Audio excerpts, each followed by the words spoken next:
All right, welcome to the Lovecraft eZine video talk show. We do this every Sunday at, thank you, Pete.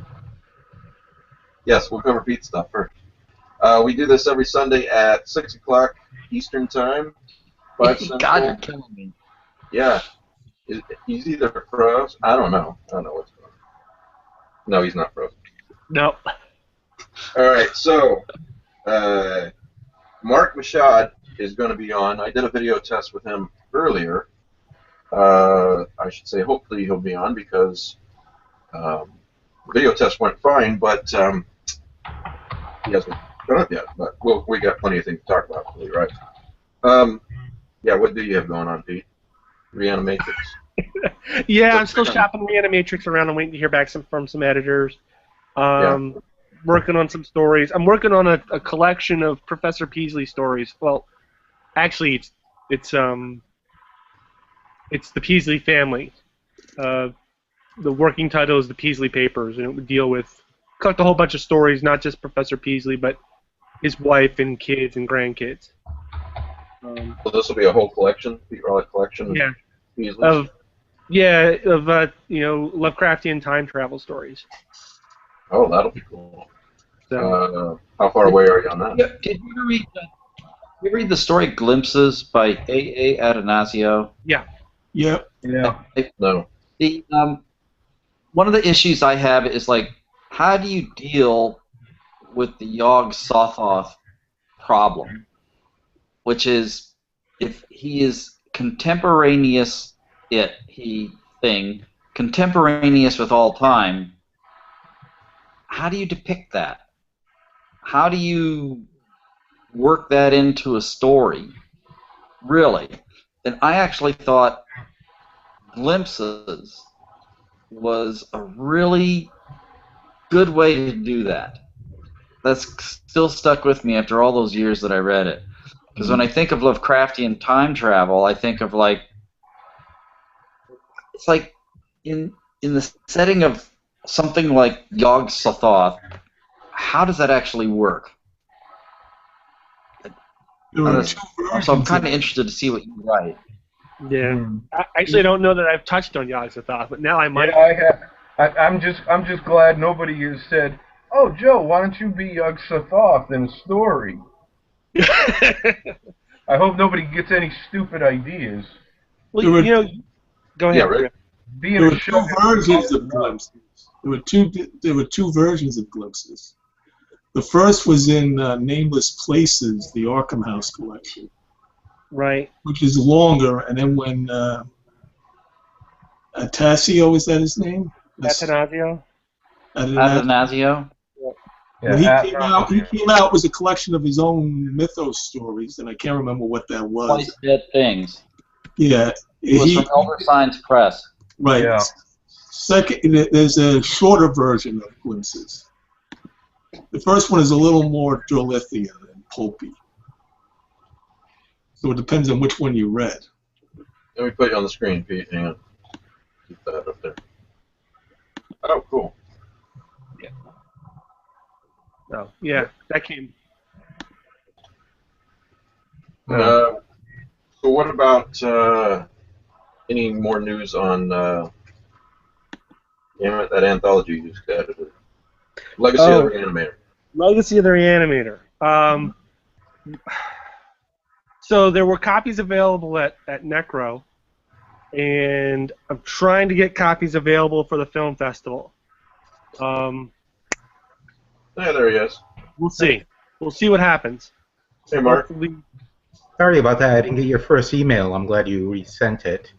That's all right. We're just talking to Pete about Legacy of the Reanimator, so we got plenty to talk about. Yeah, I'm sorry, Pete. You were saying, and then we'll talk to Mark. Yeah, hopefully we'll do another small print run to sell between now and December. I've got a bunch of conventions coming up, and I'd like to get not only copies available to the public, but also to the authors who contributed. I know a few of them picked up their copies. I did not. So there's this book floating out there that people have, and I don't even have a copy. Yeah, I picked up my contributed copies. Well, for those watching out there who do not know, all three of you, that do not know, because I think everybody else does know. Pete Rollick wrote a book called Reanimators, and a novel called Reanimators. Really great Lovecraftian novel. That's been out for, what, a couple of years, and then he wrote Weird 3 Company. years now. I'm sorry? I think it's out for 3 years now. Okay.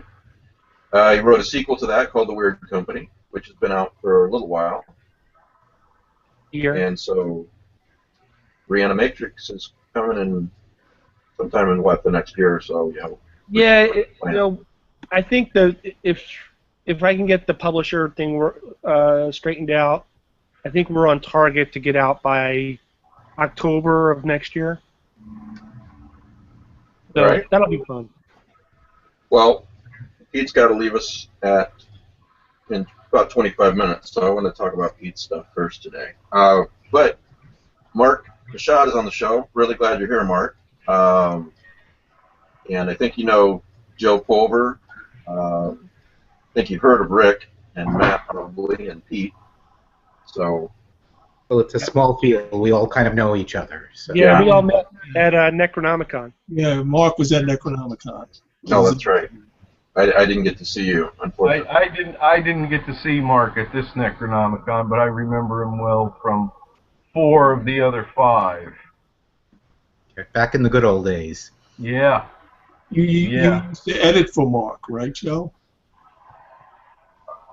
I don't think anything that I edited ever materialized, because Bob had handed over Crypt of Cthulhu to me and Cisco, and I think Dave Wynn, if I remember, Jesus, so many years ago now, for some reason Dave Wynn was going to take over Crypt.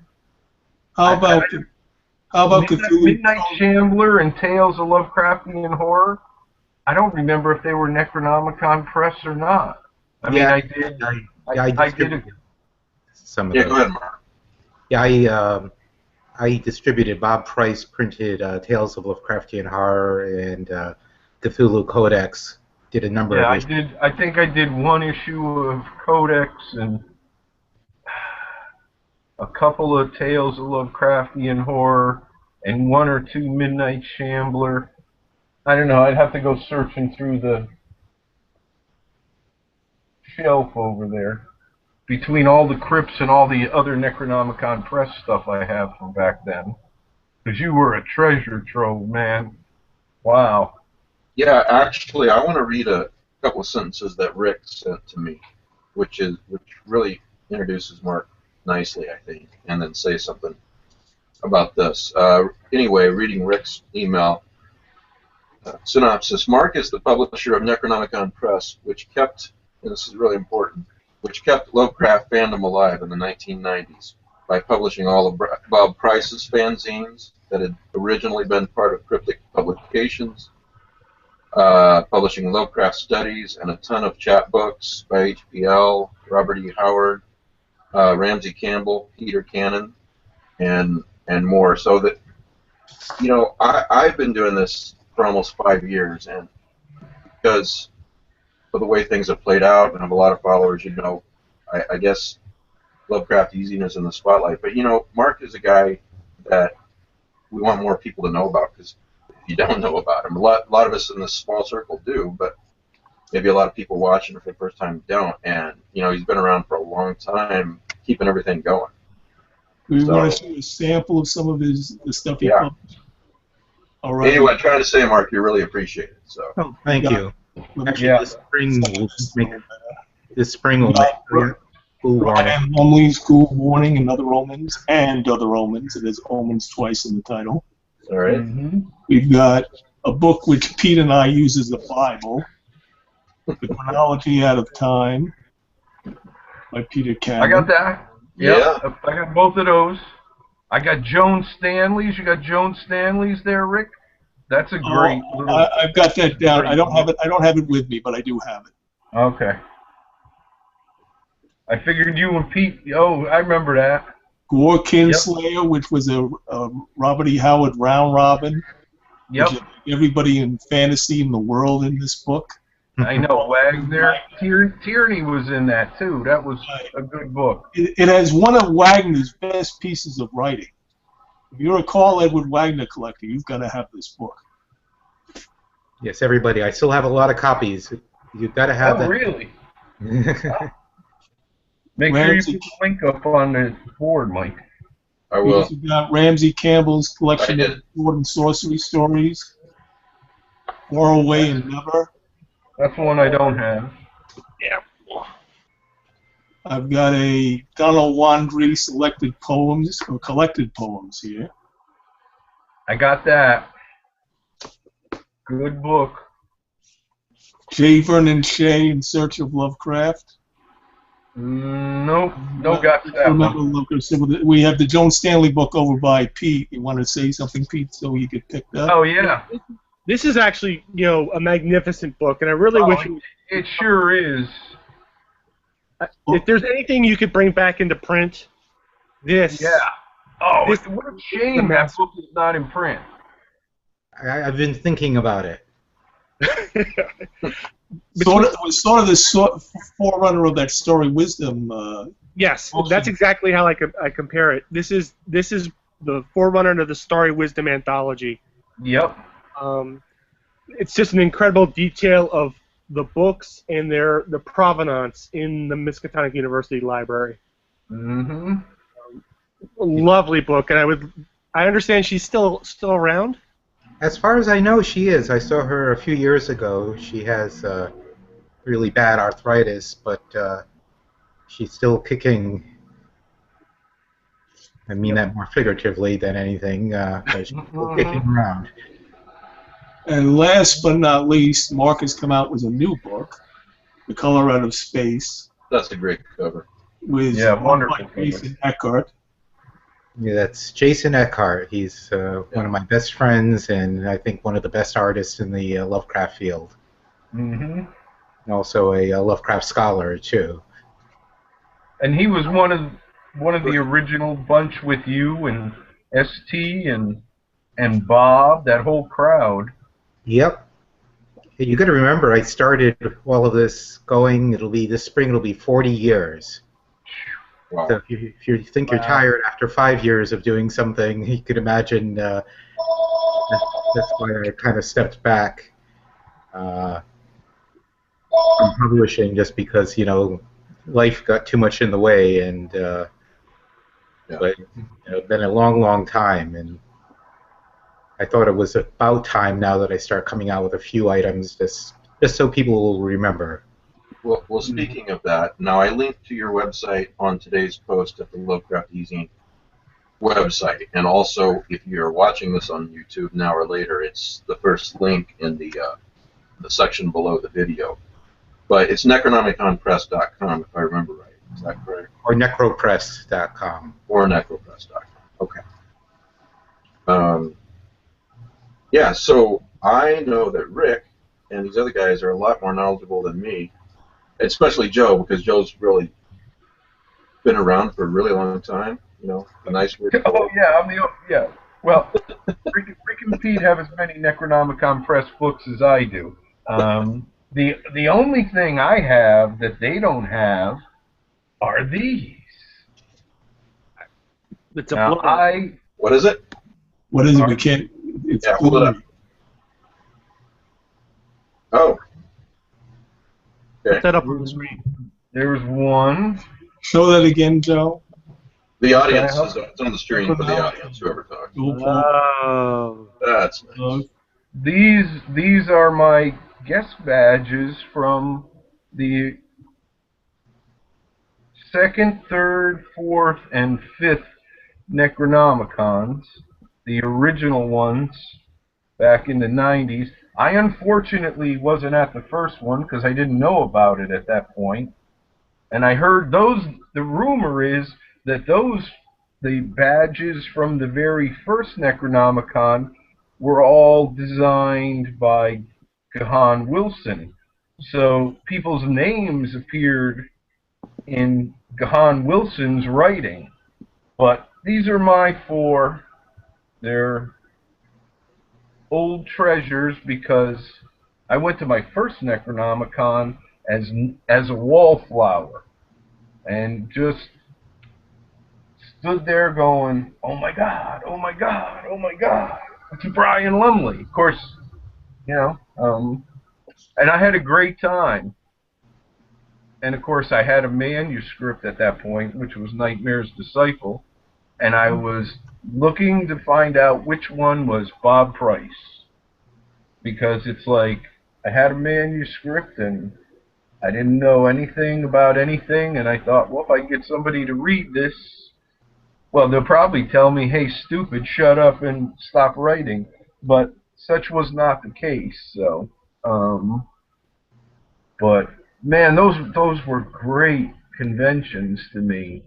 They, you know, panels like how to write the mythos, and you know, I mean, one of the hot topics nowadays is Lovecraftian racism, and there was even a panel on racism. I don't know, second or third convention.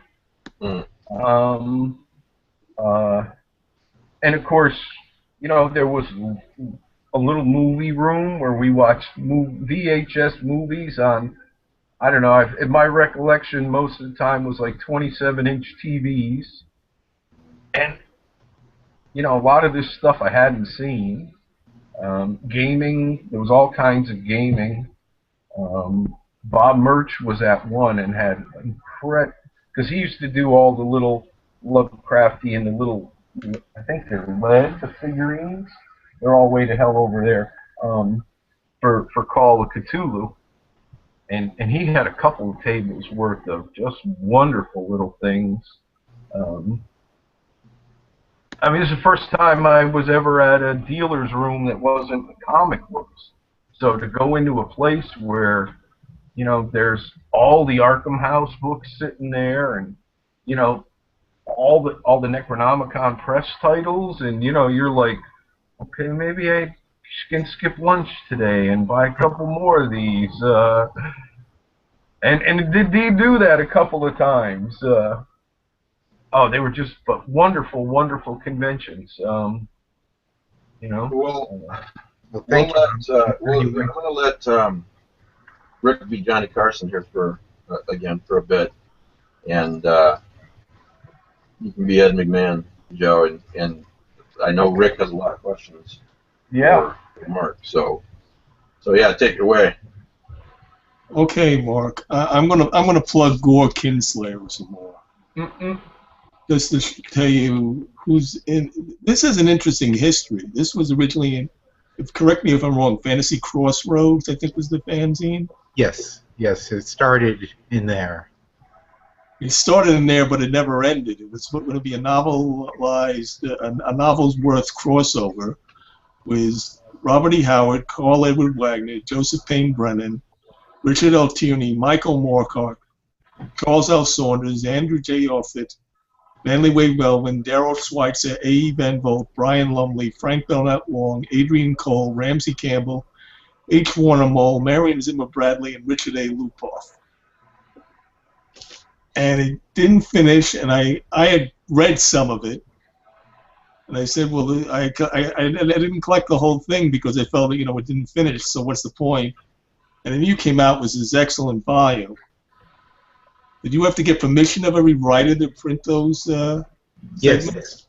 Yeah, in fact, I remember it was quite the nightmare tracking down everyone. I was really lucky that because the publisher of Fantasy Crossroads, I couldn't find him, and luckily Glenn Lord had a complete set of all the chapters that he had gotten from oh geez, I wish I could remember his name. The publisher, Jonathan Bacon, I think. I think is the name. Anyhow, so once I had copies of all the different chapters, I had to kind of get in touch with each of the authors, getting, you know, permission for a certain amount of money.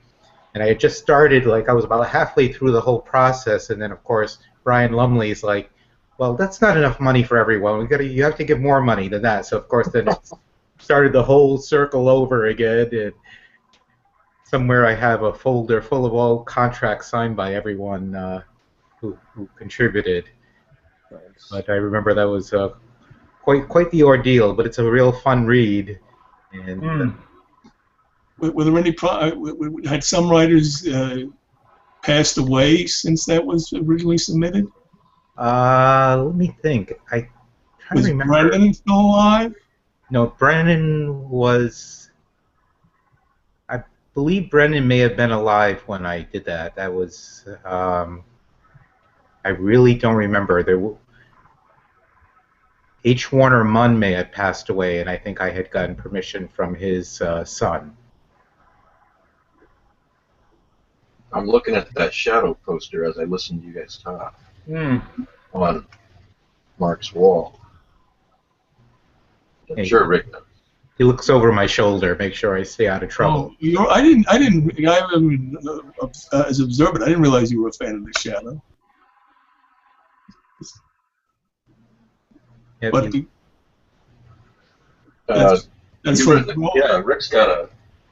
Yeah, go ahead, Rick. I'm sorry. Well, I'm saying that's from a pulp novel called Grove of Doom, which is one of my favorites. Yeah, that's for an exhibition poster from of a collection of original artwork at a library. I forget where it was.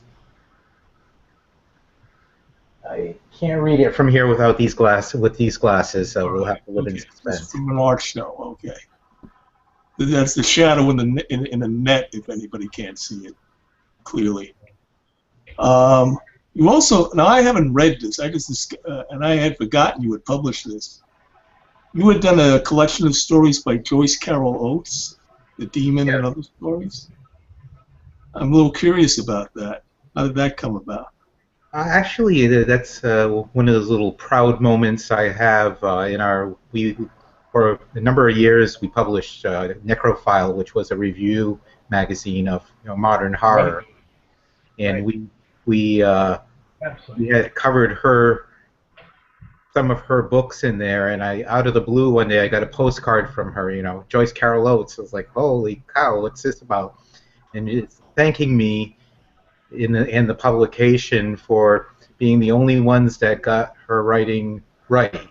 She said that all the other reviewers, New York Times and whatever, she said they just don't understand what I'm trying to do, and you guys understand. So if ever there's anything I can do for you, feel free to ask. Well, needless to say, it didn't take me long to ask, and she put together that collection of I think 5 short stories that had not been collected previously, but she was certainly in over. Worldwide, next to Lovecraft, she's probably the best-known writer I published. You also did a lot by Clark Ashton Smith. You did his, was it Nostalgia of the Unknown? I think his prose poems. Am I getting that right? Yeah, Nostalgia of the Unknown, that's his prose poetry. Did a bunch of booklets of corrected text versions of his stories, plus 2 trade paperbacks, and also did a couple of issues of the Dark Eidolon, which is the Clark Ashton Smith studies journal that we did a couple of issues of, with very nice Gay and Wilson cover art, as a matter of fact. Now remember, you had the uncensored Clark Ashton Smith. We got to see all the sex in Mother of Toads. Yes. The stuff they wouldn't let him get away with in Weird Tales. Really? Huh. Yeah. So Pete's got him. Yep. There's the he's got a collection. Of course, Pete talks so the camera picks you up. Okay. I'll put it on screen. He's got the two. I forgot about those. I have those downstairs. I should have brought them up. The 2 Clark Ashton Smith. See, Mark has published so many stuff. It's hard to remember all of it. Yeah. Oh. Yeah, I think some of the favorite stuff that I think is the Brian Stableford chapbook, Innsmouth Heritage. That's just an. Oh yeah. Yeah, that's a great story. I believe that won the World Fantasy Award for Best Short Story that year. That was. And then Steve Rasnick Thames, Decoded Mirrors. Yep, Decoded Mirrors. Up. Let me put you on screen for the viewers, Joe. Keep holding that up. There you go. Joe's got another one. See, we got there's so much to go over. Oh, man. If we just show covers for an hour, you know. So let me pause real quick and interrupt. I'm sorry. I should have had Matt announce what we're giving away. Let's do that real quick, Matt, and then we'll talk to Mark. Okay, I have a couple prizes. The first prize is by Sarah Lotz. It is called The Three. Now, how do you say, is this Lovecraftian? Well, it's not really. I heard about it through Stephen King. He said there's a book called Day 4, which is one of the scariest books he read this past year. So I looked up the reviews, and they said that you might want to read this first as not exactly a prequel, but it sets in the same world. All right. And it's really not Lovecraftian. It's not even conventional horror or suspense. It's a deepening mystery with supernatural elements set from multiple points of view. About one day, there are 4 planes that crash simultaneously, and 3 children survive, and rumors start to circulate about them. And there's one line at the end that kind of wraps it up a little bit and makes it kind of Lovecraftian-ish, cosmic horror-ish. Okay, so there's this. Then I've got a very nice paperback copy of Dead But Dreaming 2. Oh, yeah, nice. That's a prize too. Whoa. There's a story by Pete in there. that's one of my favorite stories. Are you in there too, Joe? Huh? I've got Joe Pulver wrote No Healing Prayers. Yeah, I'm in that. Who's in there? I think I read that off, maybe. I don't know. So what we will do is the usual: keep watching, and we'll give these books away a little bit later in the show. So thank you, Matt. So anyway, Rick. I'm running out of old books. Well, the great thing, since Pete showed those Clark Ashton Smith collections, they had been done by Lynn Carter beforehand, for the most part. But besides having some extra stuff in them, some outlines for unpublished stories and so forth, and you had a play in the, I hope I'm pronouncing it right, Zothiki collection. The editor for those was Will Murray, and he published the stories in the order they were written, which I thought was a better way to read the series because you saw all the creativity of Smith. And also those have the corrected text, so we were able to get back to the original manuscripts and use those instead of prior to that. The only thing that was available were the Weird Tales appearances, where they had been edited by. Right. Man, that looks cool. Yeah. Yeah, I think this is. Like I said, you guys keep talking. I'm just going to show stuff. No, when you do that, I put you up on the screen for the audience when you do that. So yeah. I have actually a couple question, comment thingy, sort of. Okay, yeah, go ahead. And I've got a question from the audience, don't let me forget, from Dwayne Scott. Okay, I do think the audience needs to understand it's very hard nowadays to even get a grasp when, with the internet, it's very easy to go do used book searches, and you think of all these publishers that are like doing fundraisers to get their books out, and a lot of Necronomicon's Press, their work came out, it was out of hide. It was like personal money put in to small runs, and there were struggling artists like Knox, who's now famous Lovecraftian artist, but back then he was just trying to get his name out. This was what preserved the link between the pulpdom of the 40s and 50s into the 70s and 80s. This is what preserved Lovecraft. It actually preserved the flowering of Lovecraftian scholarship around then. Oh, absolutely. We overworked a lot. And there are a few stories that I think are well worth sharing that maybe the readers aren't aware of if they're not complete geekheads like us. Okay, for example, we all know about the story "The Haunter in the Dark." Okay, there was part of a sequel of a cycle of stories by Lovecraft Block. But I was wondering, maybe Mark could tell us the story about the church that was the inspiration. Yes, actually, the church in the story is, or was a real structure in Providence. That when you went on the top of College Hill, you could look across, and exactly as Lovecraft described it, you'd see the, the tower of the church. Unfortunately, back in the 90s, some point, or around 2000, the church was in such disrepair that. Despite our efforts, to try to save the church and maybe make it, into some kind of Lovecraft memorial, it ended up getting torn down. But it was that's when I was smart enough to grab a whole trunk load of bricks after they had torn down the building. Oh wow! Now wait a second. It wasn't just a trunk load of bricks. Wasn't it like a carload?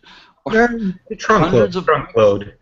Yeah, he wants details. Elaborate. Like, what'd your wife think of this? Where'd you put the bricks? Yeah, where are they now? I still in my basement. That's cool. That is so cool. Well, the thing is, you can buy a brick. Yeah. Necronomicon Press will sell these bricks. Yeah, if you go to our eBay page, usually I have one up for auction. So, is the eBay page linked from Necronomicon Press website? Yes, it is. Okay, good. Our ID is NecroPress, so it's easy to remember. All right. NecroPress at eBay, you mean? Yeah, as Joe holds those up, I'm just. doing them in for the audience. That's great. I'm going to do an audio version of the show, as I keep saying, and I've started that. So if you are in the future listening to this on audio, you're missing all these covers. Oh yeah, these are Necronomicon program guides. This is the one from when Ramsey Campbell was a guest. Mm-hmm. This one is Lumley, I believe. Yep, Lumley and Dirk Mosig. One of my... It's hilarious. All the time I spent this weekend with Brian Lumley, and trust me, I spent a lot of time with him. It was one of the highlights of my life as a writer, and I never got him to sign the damn thing. I was having too much time talking to him. That's hard to believe. It's an embarrassment of riches from back then. You know? Let me read this question from the audience. Dwayne wants to know, question for Mark. Do you still have the masters to all the original NecroPress books? And if so, have you thought of reprinting them? So. I have the majority of layouts in my boxes. Some of them did get destroyed over the years, but nothing, not too much. But I still have quite a bit. It's just in the basement along with the bricks. Now, I'm curious, approximately how many of those bricks do you have left? Yeah, I'm not really sure. Maybe about 20, 25. Oh, okay. Guys, behave. Pete's back. Joe is showing the shadow over Innsmouth. Yeah, now this thing... was the Perb edition that... Oh, yeah, because this is not just the story. We have, on page 5, we have an introduction. On page 14, we have the story. On page 53, we have notes to the shadow over Innsmouth. On page 56, we have a discarded draft of the shadow. On page 60, we have textual notes. And on page 63, we have the publication of... and this is from 1994, so even though ST has done a lot of research since, and of course Jason Eckhart did the artwork. You know, he was.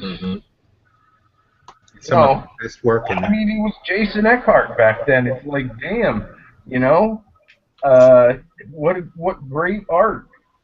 Yeah. All these books I'm showing are just filled with stuff by Jason. And I remember that was where I learned that the narrator's name was Robert Olmsted. Yeah, I mean, here we were. We've been reading this stuff for a couple of decades, and all of a sudden, you know, you get to Necronomicon, in my case, second edition, which was 93, and you're in a dealer's room and you're looking down, and there is all this nonfiction about something that a year ago I didn't think anybody even talked about. I mean, I didn't know anybody in upstate New York, anybody who talked about Lovecraft. A lot of cats had read some back in, 70, the early 70s in college, but then they'd grown up and gone, oh, that's, who cares? So you're walking in and, I mean, this stuff is just one little section of mountains of books. Like I said, we can hold up these things for an hour easily and not cover it all. The new Lovecraft collector. Now, a guy by the name of Sam Gafford is watching the show live. And he must have all this stuff and more. He's got a couple of questions for you, Mark. First question, which publication are you the most proud of? Oh, geez, that's a tough one. To tell you the truth, there's not any one book. When I look at what I've done, it's like all of them, or let me just say that what the most recent one is, because of when I started publishing and got into it, and excuse me, got into it, and the money from one book went to pay for the next book, and having OCD, it was just natural for me to start issuing them books by the dozens. So I don't know if I could really say a favorite one. It's just like I think back to when I first met Jason or Sam Gafford, who's an old friend, or S.T. Joshi, and just Bob Knox, the whole crew that made up Necronomicon Press. Yeah, I'd be hard pressed. Oh, but no pun intended. And just by the way, I never completely answered that previous question from, I think it was Dwayne. I said, yes, I am toying with the idea of reissuing some titles. I just have to make sure I have the time and the health and the mental capability to do it right and not make mistakes.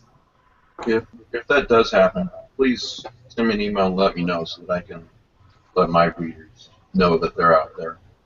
And of course, go to the website right now. Yeah. Okay, Sam's got another question. Let me ask Rob's next. Rob Viga, if I'm saying your last name right, Rob. Does Mark have any plans to reissue the Ex Libris Miskatonic? I'm not saying that right, I know. We already asked that, yeah. Oh, we did? I missed it, sorry. Being half deaf's not fun.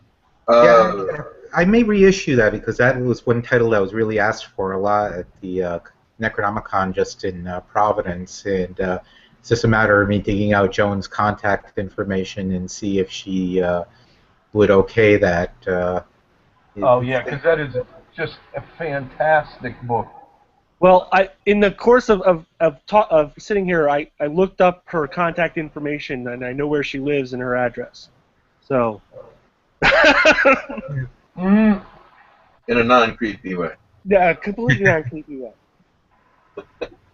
So I just need to do the same. But you know, anything is possible. Anything is possible. I'm feeling mentally and emotionally more in shape to get back and do a little publishing. Not like I was doing before, but as many of you know, the press is also a company, a family company. My mom and dad and my wife were all very involved in the selling of books and taking care of things. And since I've lost my mom and my dad and my wife Susan, who was involved, I haven't really done a whole lot. But it's taken, you know, that's 10 years now, and it's taken that long to really start feeling like I, you know, want to get back into it.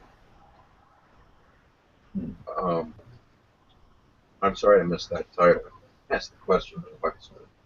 Sam's other question is, I assume this is directed at Mark and no one else, but can you talk a bit about the first Necronomicons and how they came to be?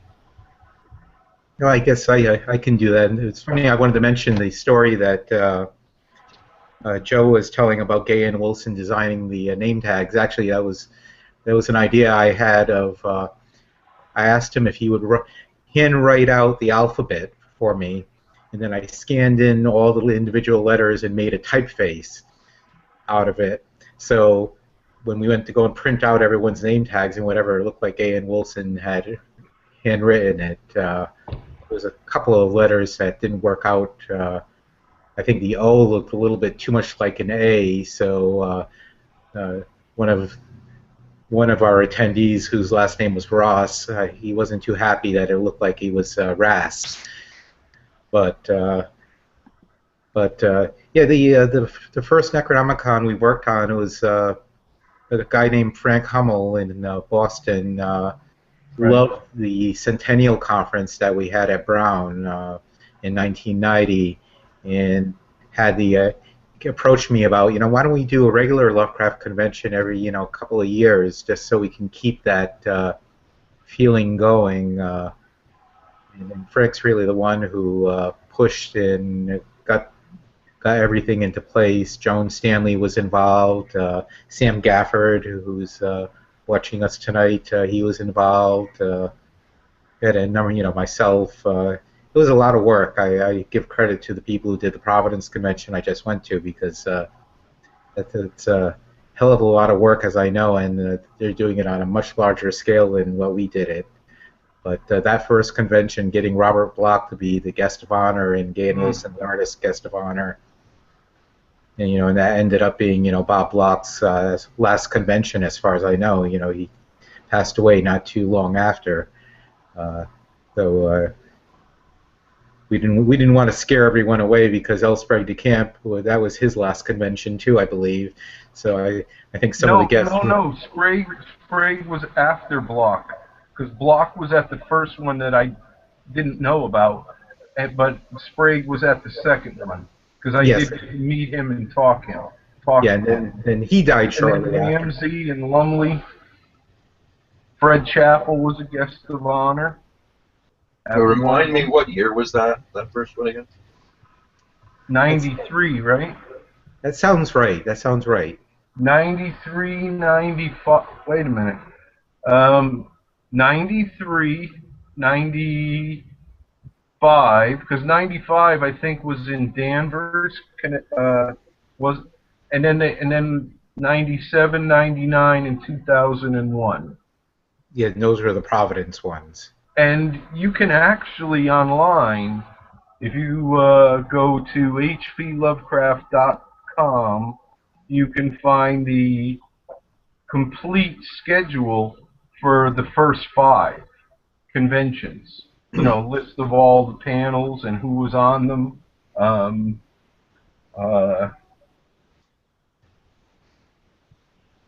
But that's still online, that information. Okay. And like I said, you went and, this is before the internet, you know. Here's Lovecraft Studies from 1990. And again, we got Jason Eckhart. And inside we have notes on the cinematic interpretations of the works of H.P. Lovecraft. On Lovecraft's fragment, The Azathoth by Don Burleson. Eric Zahn by Bob Price. Pickman's Model by James Anderson. The Outsider, A Woman by Molly Burleson. An interview with Harry K. Brox by Will Murray. Six Views of Lovecraft by Burleson, Cannon, Les Daniels, Kenneth Fade, S.T., and Will Murray. There's reviews of Lovecraft's Decline in the West, of Burleson's Lovecraft Disturbing the Universe, Bob Price's Lovecraft and the Cthulhu Mythos, on Cannon's Sunset Terrace Imagery and Lovecraft, on Faig's The Parents of H.P. Lovecraft, and S.T.'s The Weird Tales. In the back there's some correspondence, one of which is Ted Klein. I mean, this is 1990. To get nonfiction of this depth on Lovecraft was absolutely revelatory. It was mind-blowing shit. You know, you just couldn't believe you were looking at this stuff. You couldn't believe people were doing this. Yeah. When we started in the field, ST and I, when we first met in 1976, I guess it was, we were just horrified at what little research was being done about Lovecraft. You know, Sprague de Camp's biography of Lovecraft had come out at that point, and where he was just spent the whole book being critical of Lovecraft. Well, you know, Lovecraft didn't do things the way I think he should have, so he faulted Lovecraft for that, and we were kind of like, and then the same old stories, the same old rumors, the same old was just being recycled by everyone, and you know, we kind of wanted to start our trouble. Let's put it that way. We were considered the teenage troublemakers, because I was only 16 and ST was only 17 at the time. Well, you look at those pictures of you guys back then, you were all young rabble-rousers, at least by the look of it. Oh, yeah. It's the police record is, this long. So. Just kidding. Rick, I know you've got some more questions. Well, I was just going to make a comment. Yeah. Besides, there was a lot of stuff that you can get readily available on the internet, which you could only get at the time from Necronomicon Press. For instance, Lovecraft's The History of the Necronomicon. Oh yeah, and then I show a copy of that. My first printed copy of that was from Necronomicon Press. Yep. Oh boy, yep. Challenge from Beyond. Mm-hmm. A complete round robin, not just Lovecraft's portion. There was a lot of invaluable stuff that Mark kept in print. Oh, Necronomicon Press was a giant. I mean, there was nobody else back then. I mean, this is before Chaosium started their fiction line. But even at that point, even though that was a lot of fun, we had this absolute treasure trove of Necronomicon Press books. And it was just stunning. That so much revealed. It was just, I mean, I came home from a couple of those conventions with 15, 20, 25 different Necronomicon Press books, and just, your mind blown. It was, it was like having access to a library you didn't even know existed, and the hits just kept coming. It was pile of gifts after pile of gifts. Okay, I'll shut up. No, well, thank you. Thank you. Now, Mark, you've won two World Fantasy Awards and one British Fantasy Award? Yes. I don't think there's anything else I can say after that. Yeah, well deserved, boy. Well deserved. Well, I think they were all not only looking at the publishing, but other things that we were involved in, like when Frank Belknap Long passed away. They were going to bury him basically in Potter's Field, and so I conducted a fundraiser so we could have both he and his wife, properly buried. And they were looking at things like that too, which I did out of my fondness for Frank Long and for the field. No one should have it that tough. That could be me someday. So. Yeah. And you're to be commended for that. That was awfully nice. Wonderful. How many members of the original Lovecraft Circle did you meet? You met Block, you met Long? Trying to think. That would probably be it. I did actually one of the even earlier Lovecraft person I met was his cousin, Ethel Moorish. And had the pleasure of sitting with her for several hours and talking, and she had very vivid memories. They would bring Lovecraft over to her house to play, with the other kids, and she said, he was totally clueless when it came to playing and things like that, and they just had some interesting stories, they weren't that close, but the fact that she was able to remember him as a, 10 or a 12-year-old, I thought was very, very interesting. But yeah, the actual Lovecraft Circle, actually meeting with Block and Long were, the two that were alive. Long I used to see fairly regularly. We'd go to New York and visit him and his wife, and that always yielded a number of crazy stories. Was his wife the character that everybody makes her out to be? Who, the wife or Frank? No, his wife. Yes, she was definitely a character. I remember Frank Long at the World Fantasy Convention. No, I'm sorry, not the World Fantasy Convention, the Lovecraft Centennial Convention, bringing him into a hall to do a talk, and because his wife was always interrupting him or whatever from the audience, we had to kind of trick her to get Frank out of the hotel and into the hall where he was going to speak without her letting her know, well, somebody will be back to pick you up later. Somebody will be here to pick you up later. And so we give Frank over to the hall, and we have him in his wheelchair. And I just looked down, and hanging on from the back of his wheelchair is one of Lita, his wife's bras, hanging from that. So I grab it, I stuff it in my pocket, and then the show went on. But yeah, she was quite the character, always talking about how everyone would be invited that night to the hotel where she would sing on the patio, and she was nutty, but in a very nice way, not in a negative way at all. Not she. And Frank, God bless his soul, he put up with a lot over the years. No, go on. Yeah, right. Okay, I had that J. Vernon Shea book you published. Did you know him when he was alive? Oh, yeah, well, Vernon Shea. It's funny. Yeah, I should have.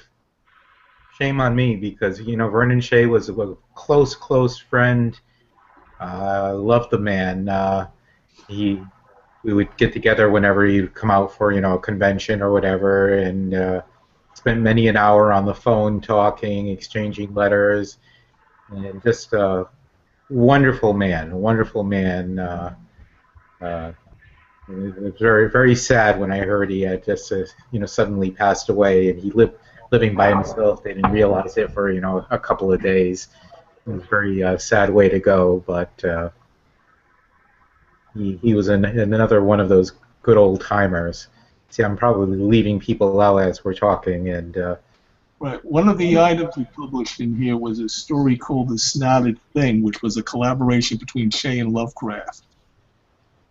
Do you know the background of that? Because I don't think it was given in the introduction. Was it? It looked like a letter from Lovecraft that was rewritten by Shea. I don't remember, to tell you the truth. I do not remember. It's probably in the Lovecraft biography somewhere. It probably ST chronicled it in there somewhere. Okay, I'll look it up in there. Yeah, my memory is not. It reads like a dream of Lovecraft. That's why it's. I thought it was probably from one of his letters. It could very well be. They exchanged quite. They had quite a correspondence, the two of them. Correct me if I'm wrong, but didn't you also publish the first version of Lovecraft's letters to Robert Bloch? Yes. Because I get a little confused of when you took over all of Bob Price's publications. So I get confused of when Price ends and you begin. No, I was first. I was first, and then Bob Price came along, and he did his thing for a while, and then he ran out of energy, so I offered to publish Crypt for him in a lot of the publications, but simultaneously with my own publications. So, yeah, Bob started in the early 80s, I believe. I was 1976. Yeah, you ran parallel and then you crisscrossed. You kind of inherited.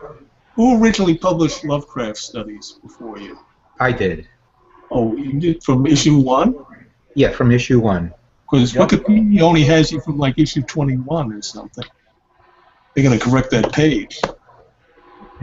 Oh no, we did 40-something issues of Lovecraft studies, starting with number 1. Same with studies in weird fiction. Oh, when we did the first issue of Lovecraft studies, it was like that blew people away. You know, it said, "Wow, there's enough, information on this person to do a whole issue of a magazine, let alone 40-something issues of it." Yeah. Yeah. Was Necrophile yours from the beginning too? Yes, it was. By the way, Rick, on And these are 60, 70 page issues, by the way. These are, it's not 20 pages.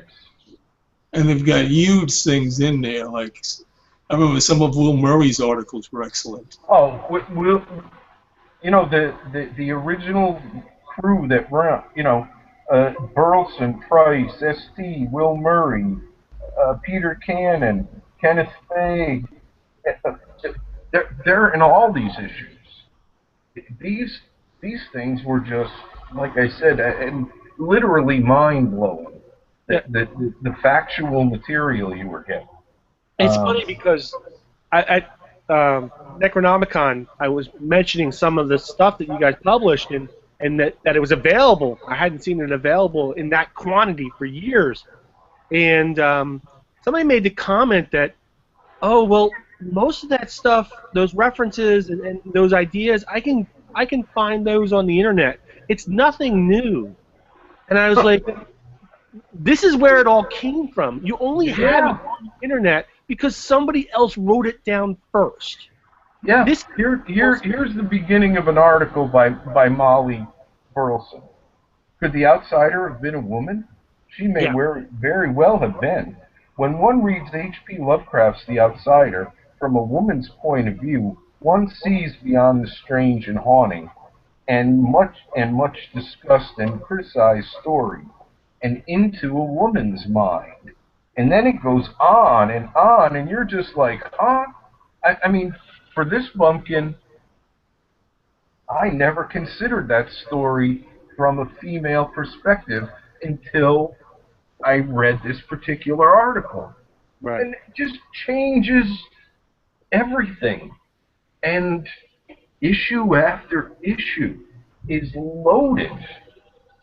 If we just sit here for the next 15 minutes and I, read the table of contents from these things, this stuff was not available, and it was absolutely revelatory, article after article after article. Pete is right. This is way before the internet. We didn't know these outlets existed. And to discover them. What was the approximate age of that person who said that? Oh, they're in their 20s. Yeah, okay. You know, and that's and nothing against people in their 20s, but you know, the issue is that everything had to be written down someplace else first. It just didn't end up on the internet. Right. Yeah. Magically.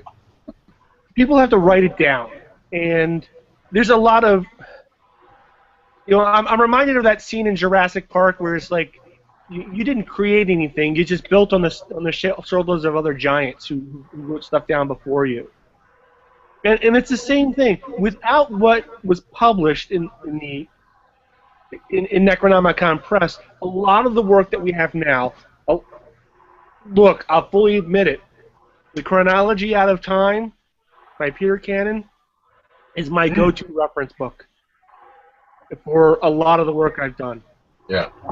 Without it, I wouldn't be able to do some of the stuff I've written.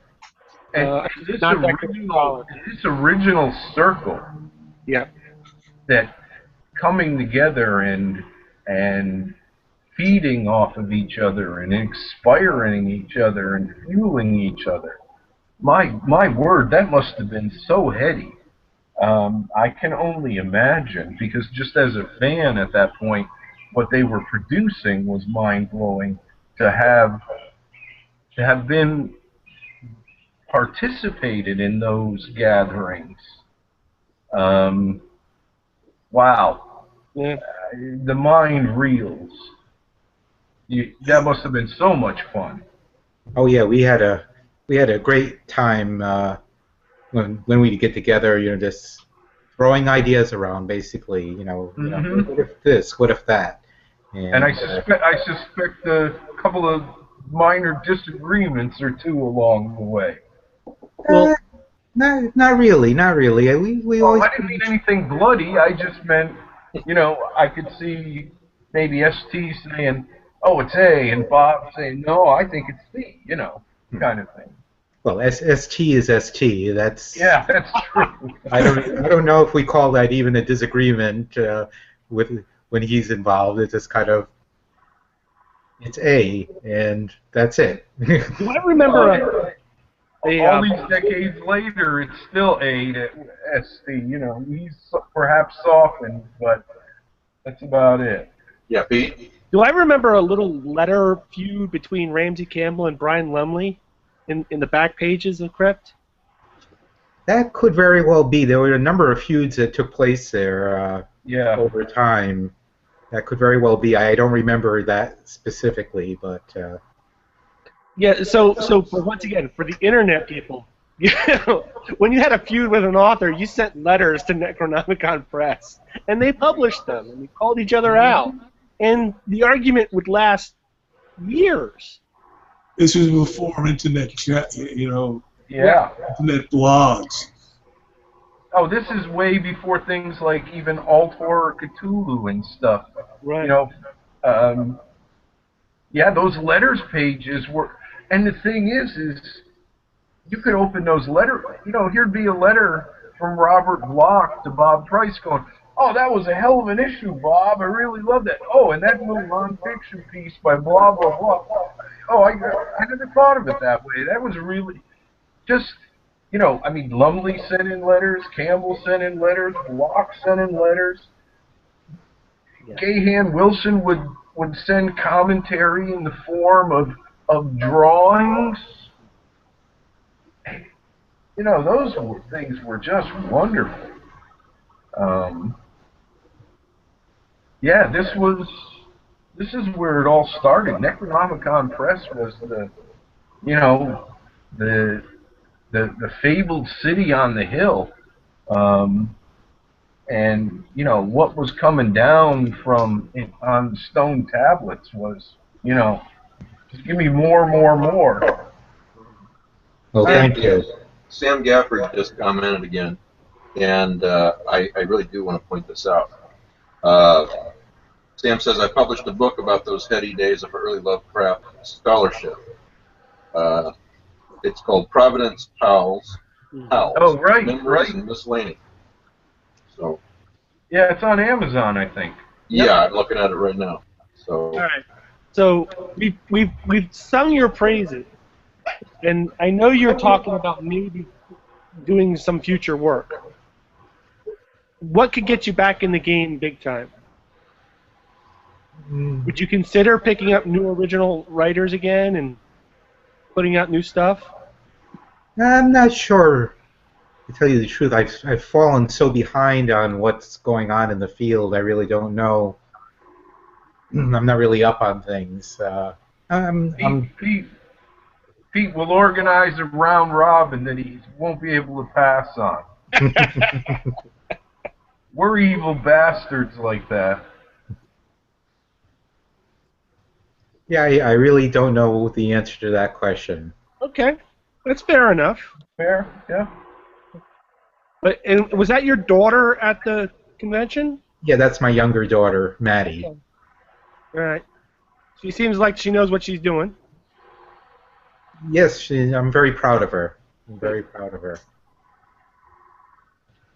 So, Mark, for people who are watching that are going, oh, this stuff sounds interesting and really neat.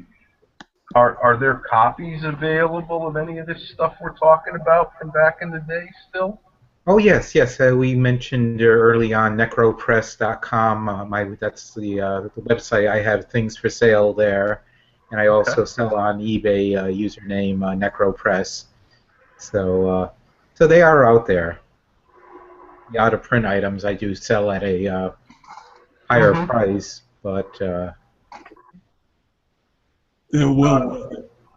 Go ahead. Thank you. Thank you. I said they're well worth it. Guys, I gotta go out. All right, Going to Pete. dinner with friends. I'll see you guys later. Thanks for being here. Thank you, Mark. I just want to mention one thing. One of the things I loved about Lovecraft studies, it would answer some question that had been annoying you for like 30 years or something, which nobody had addressed. Like one of my favorite Lovecraft stories was The Unnameable, and for years I was trying to find that Cotton Mather book in a library which told of, well, this strange birth in New England. And thankfully, somebody wrote an article in Lovecraft Studies which gave you the exact quote and told you what The Unnameable was really about. And I only got that from Lovecraft Studies. Yeah, Lovecraft Studies, wow. Yeah, you know, if you're watching this and you're getting the sense that Mark kept all this going for a long time, that's pretty damn accurate, and we owe him a lot. Oh yeah, and that's a great point, Mike. In its own way, or his own way, Mark and Necronomicon Press were the equivalent of Lovecraft eZine. You know what the books, you know, that they were publishing. You know, And not just the books, but it sounds like the community, you know, authors writing letters. oh and so yeah, forth. the festival.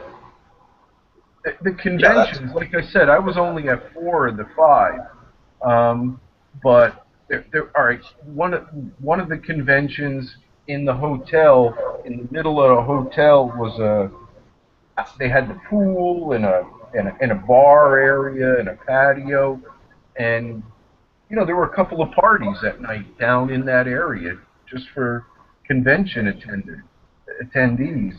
You know, and there'd be Ramsey Campbell and you and Bob Price and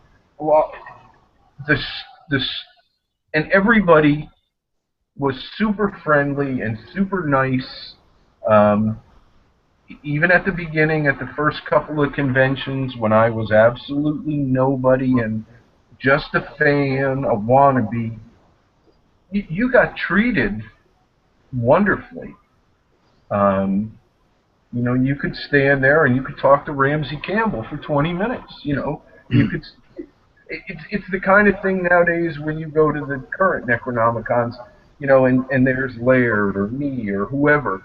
You know, it's like everybody back then was friendly, was approachable, was warm, was generous. These were you came home from these absolutely thrilled to death and inspired.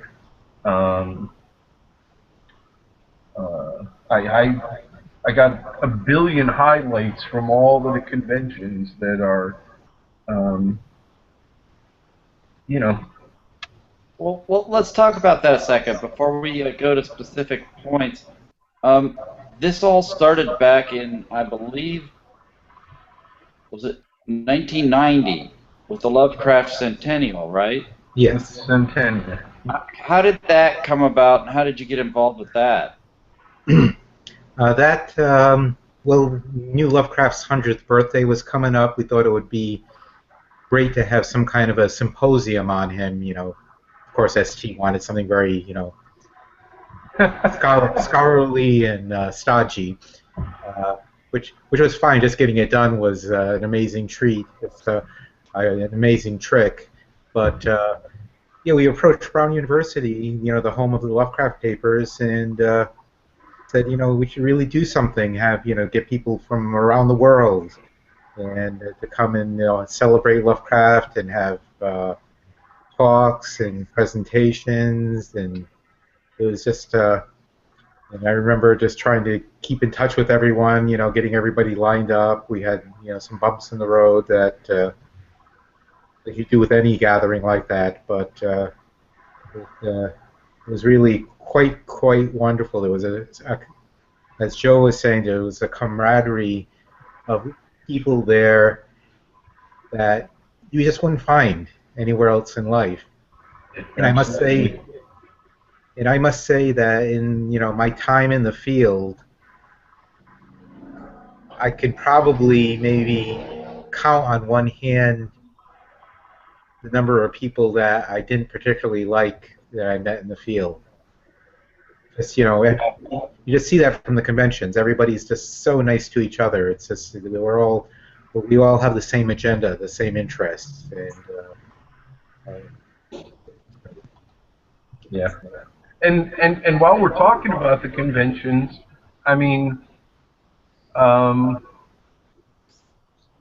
we of course there's filming, there's gaming going on, there's signings going on, readings, signing by Brian Lumley, reading by Daryl Schweitzer, panel, well, not a panel, but this was a solo discussion, Lovecraft, Buddhism, and Quantum Reality by Dirk Mosig.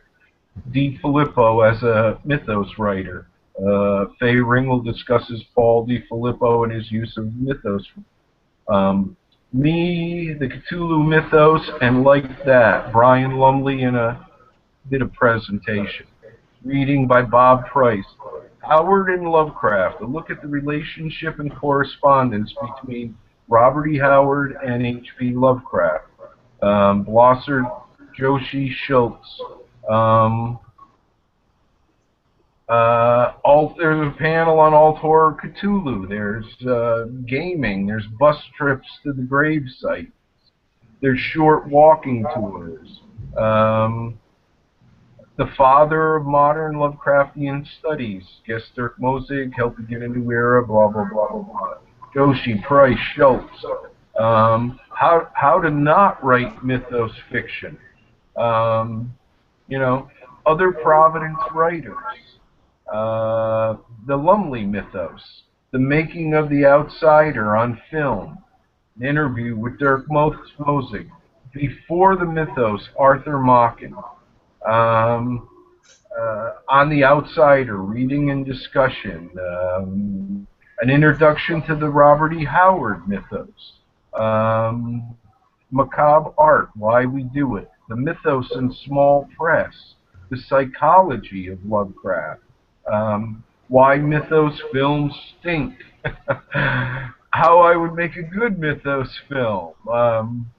The Dreamlands, from Dunsany to Lumley. We'll discuss the development nature of the Dreamlands. Bob Price, Ross, Schweitzer, Thompson. Sex, Drugs, and HPL. Reanimator. Tune in, turn on, Lovecraft. Lovecraft the Plagiarist by Joshi, Schultz, and Schweitzer. Brian McNaughton as a mythos writer. Dr. Robert Price discusses Brian McNaughton, his use of the mythos in writing. that's just a sampling from one of the, I think that was the third convention I was reading from. Just amazing stuff. You know, pre-internet, like I said, I was from upstate New York. I didn't get to talk about Lovecraft to anybody. I certainly wasn't a scholar. um, so to sit there and listen to these panels, and later on to get to participate in some of them, heady stuff. And I've used the word revelatory before, and it fits. Yeah, the biggest complaint we would get from attendees is having two panels side by at the same time taking place, and they would complain like, you know, I can't be in two rooms at once. And well, yeah, even back then, there was a couple of times it's like I didn't get to go to that because I was busy at this one. You even had to pick and choose back then. And again, there's all kinds of film going on. Gaming was nonstop if you were into gaming. And the constant lure, even you know, it's a Sunday afternoon and you go, okay, I got enough money left for the throughway, and if I just get a hamburger at McDonald's, that'll be like 30 cents. Oh, I can go back to the dealer room and buy 2 more Necronomicon Press books, you know. I got another audience question for you, Mark. If someone purchases a Necro Press book off of the website or eBay, will Mark be able to sign it? That's the question. oh, absolutely. Just include a note and with the purchase, and I'm more than happy to. All right. Okay, we have any more questions for Mark? Rick, you got anything else? I think I'm done. All right. I just want to say thanks, Mark, because Yeah, absolutely. those early conventions were just constantly everywhere I turned.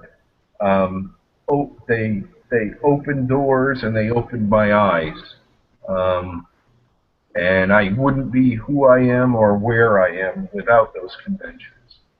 And I'd like to thank Mark for all the great books he put out. Oh, yeah, well, yeah, of course the books. I mean, as well. but you know, like I said, on a really personal level, as far as the conventions, I mean, I still remember my first convention. Got there, checked into my room, went to dinner, went back to my room, went down into the bar. I didn't know anyone, zero. And there was Phil Rahman of Fedogan and Bramer and Brian McNaughton. And I was sitting there having a scotch, and they were sitting next to me, and that was it. You know, they warm, generous, accepting. I was in. They told me so many things. They shared so many stories. But the nature of this convention, the nature of the community, it was just like that. You know, you didn't have to wait around.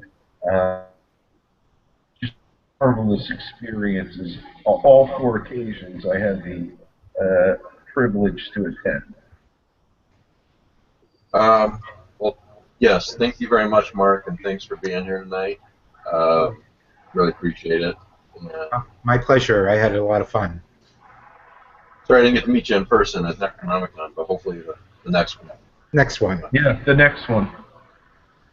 We got some other things to talk about, so if you're ready to go, all you got to do is close out your browser, and Okay. you're welcome to stay as well. Either way, it's totally fine. I got dinner waiting for me, so I'll go take care of that. Have All a right. Thanks, Well, it was great seeing you. Yeah, thanks a lot, everybody there. Mark. Thanks, Mark. All right, so I heard that Joe Pulver is working on a King in Yellow novel. It won't be out for a while. I don't know who's publishing it, but I just wanted to whet some appetites out there. Oh yeah, that Pulver guy. He's been telling himself he was going to write a King in Yellow novel for years, but he never had an idea that was appealing enough. Yeah. But thanks to Rick and Des Lewis, something came to me, and yes, I've begun, and we're chugging along. It'll be a while, but I am working on it. I'm having a lot of fun, which is interesting because normally this early in a novel, all I would be doing is complaining and swearing at it. By the way, for everybody watching, Matt's having computer problems today, so that's why he just. We'll still give away his books. But we're gonna take a look at Joe Pulver's body of King in Yellow material and Can you mention? Can you just mention the fact you told us about the Feast of the Spider? Because I had been unaware of that. Oh, La Festine Orangée is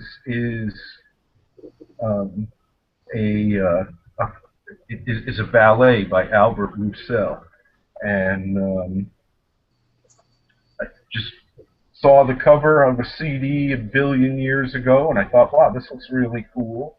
And the owner of the store was a big fan and of the composer, and said, oh, you want to hear that? It's really great. And I went, yeah, sure. So he opened it up and he popped it on, and I started listening, and I thought it was a lovely ballet.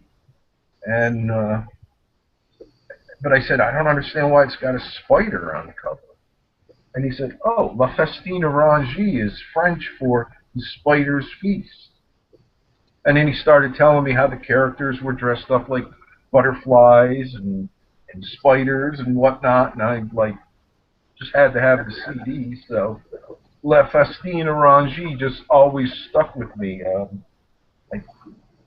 Now, you wrote a short story of that name, which is a non-King in Yellow story, but you made reference to it in the King in Yellow story. Right. Because why it's relevant.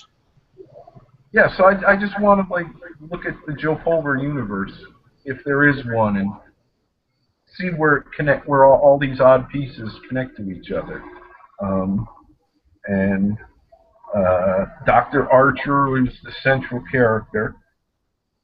And trust me, he will be the most unbelievable of narrators.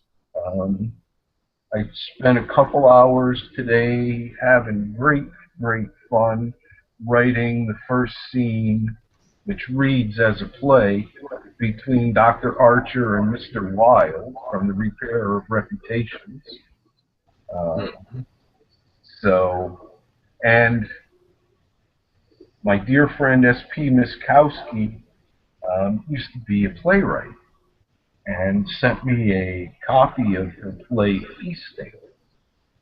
And in it were a couple of things that bowled me over.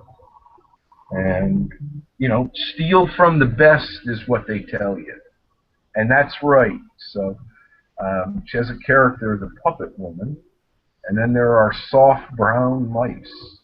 And I've gotten SP's permission to steal them and transform them into... so they'll be a constant recurrence in the novel. And I've already started a few scenes with them. And I'm just having fun. Like I said, I wanted to do a King in Yellow novel for years, but I never had an idea that I found appealing enough. Or the few times where an idea hit me, it didn't take long before I went, no, not for the long haul. So. Because there are a lot of little things in your King in Yellow stories that readers like me wonder how they're connected. Like you Right, used and, a and, character and, well, from that's one of the things I want to do.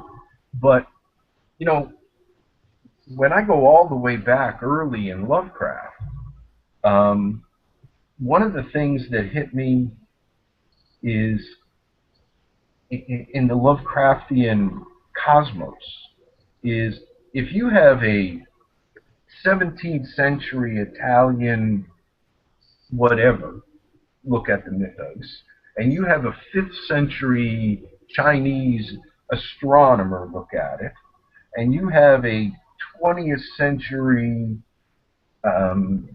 scientist, let's say studying, I don't know, quantum physics, you know, if you take different people at different times with different educations and different cultural backgrounds, everybody sees what's in essence the same thing, but they see it in a different manner.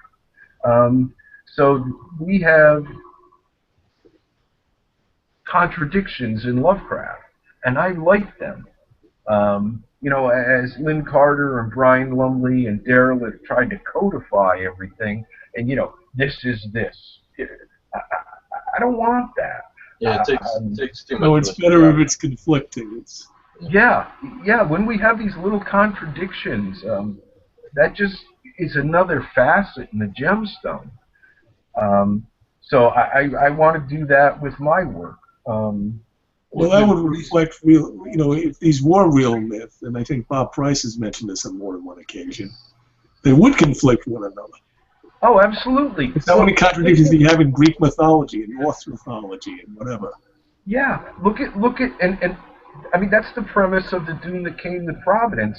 Is here's a Lovecraftian event occurs in the midst of a huge number of people, you know, several thousand, and you have these varying witness reports. I saw this, I saw that. Well, I think it looked like this. Well, I thought it was that.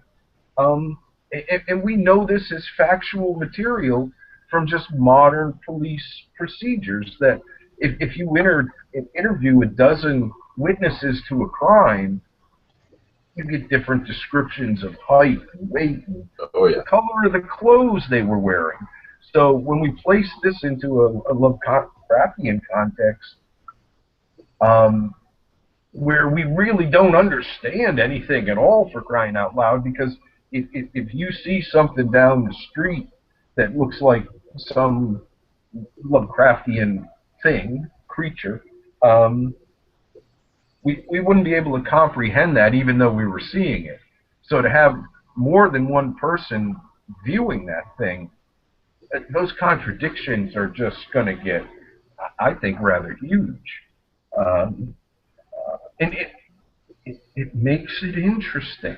It allows more people to play the game, and we get more voices, which is what I want. You know, I want more voices. I want new voices. So yeah, that's what I'm doing. I want to explore. I'm not sure in what depth. It'll be varying depths, but I want to see what I did in. Well, Mike has published my, you know, King and Yellow Tales Volume 1. I did? And, yeah, you were crazy, and oh, okay. Yeah, I did. You must have had an extra pain pill that day and not realized what button you were pushing. In your Lovecraftian fog there. So I want to like see what ties together and what doesn't, and you know, again, I love unreliable narrators. They're, you know, they're telling you truths, but what's the truth? And you know, the more they go on, perhaps the less truth you get. So we'll see. It's going to be. Oh, go ahead. Sorry. I was just going to say it's going to be filled with Greek choruses and interludes. I already have 14 pages of those written. Lions and tigers? And bears, oh my, you betcha. Awesome. So I want to talk about a couple of other topics too. One of those other topics actually includes Joe. I'll get to that in a second. Now I know, or I'm pretty sure that Joe has not seen this show, but I'm pretty sure that you have, Rick, Supernatural, and everybody will understand why I'm bringing this up here in a second. I only know it a little bit. Yeah, I've only seen a couple of episodes.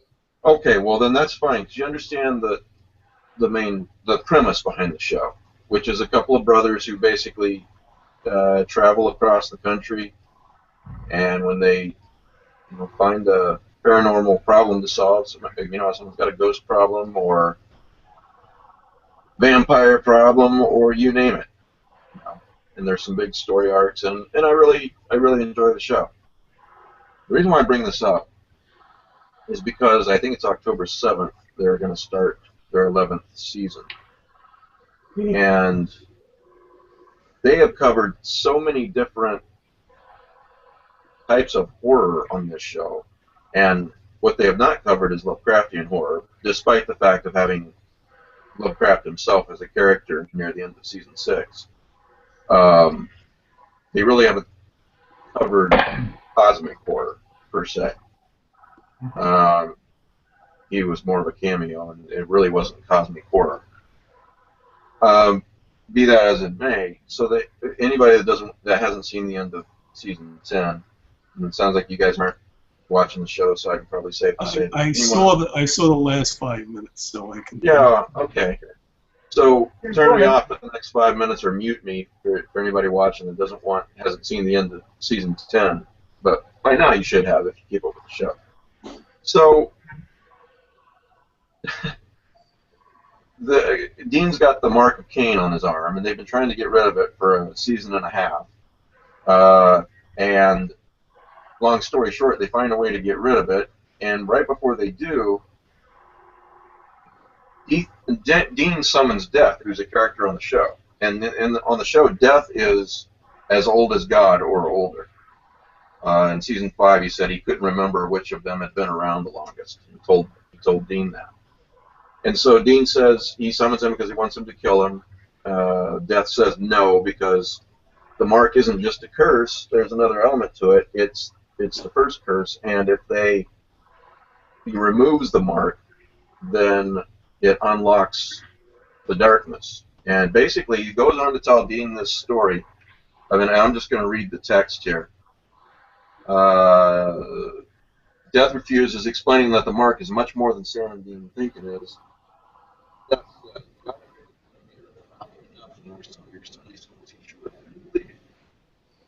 Dean says, so what? Genesis is a light.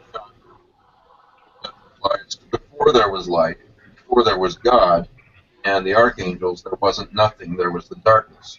A horribly destructive, amoral force that was beaten back by God and its archangels in a terrible war. God locked the darkness away where it could do no harm, and he created a mark that would serve both as lock and key, which he entrusted to his most valued lieutenant, Lucifer. But then the mark began to assert its own will, revealed itself as a curse, began to corrupt. Lucifer became jealous of man. God banished Lucifer to hell. Lucifer passed the mark to Cain, who passed the mark to you, Dean, the proverbial finger in the dike. So I could remove the mark, but only if you'll share it with another to ensure that the lock remains unbroken and the darkness remains banned. Dean says, I'm not doing that. Death offers to relocate him to another planet or something of that nature. And then, right then, for reasons I won't get into, the mark does get removed. Dean actually kills Death with his own weapon. So, a couple of Lovecraftian things come to mind. With strange eons, even death may die. That's the first thing that comes to mind. But the whole concept of this amoral, this darkness, this force that existed even before God in this supernatural universe seems quite potentially Lovecraftian to me. Well, just looking at that last scene, and I don't know if this is a homage or a direct connection or whatever. Mm-hmm. When the darkness does appear, it's all black smoke. And the immediate association to me was the smoke creature from The Lost, which was never fully explained, if you ever watched Lost. Yeah. It was sort of some primordial force of evil.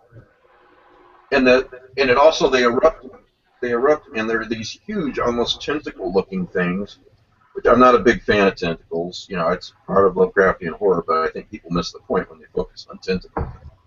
Anyway, but it's huge. It's an immense force, you know, and Well, so you see tentacles, and then they were revealed to be smoke. Yeah. From the way I saw it.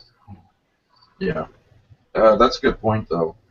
So, you know, if you're really into the show, you know that God is possibly one of the characters in the show who's been on a few seasons.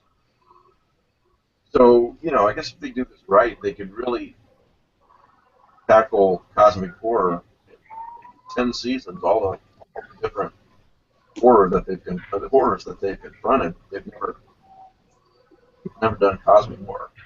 So I hope they do. Well, from what little I know of the show, I know they've had allusions to, they borrowed terminology from other sources. Because they had something called the Leviathans, which was a Lovecraftian race on Dark Shadows. It's not the same as their Leviathans, but they're using the term. It's similar, but not identical. Right.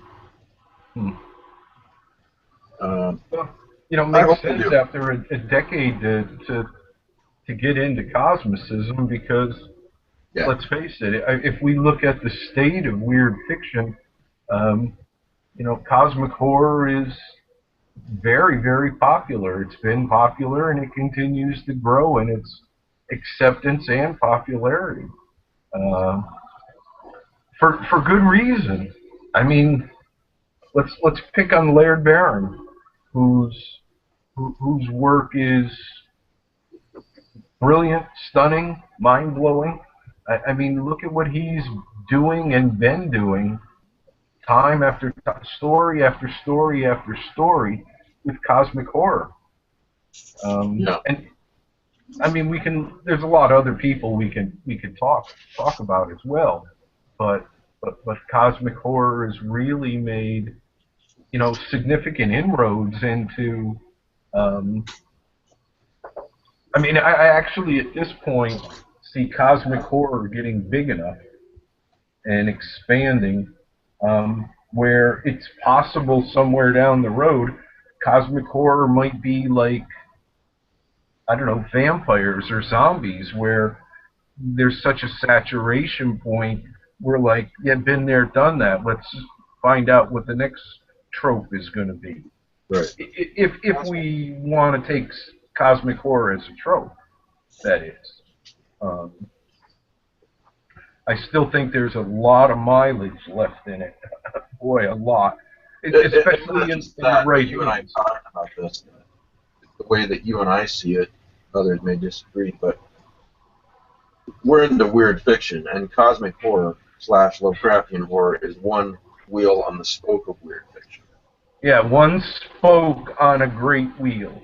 Right. You know, it's like if you think of it as here's a hub, we have all these, to me, spokes coming off, going in all different directions. So, you know, cosmic horror is one, Lovecraft is one.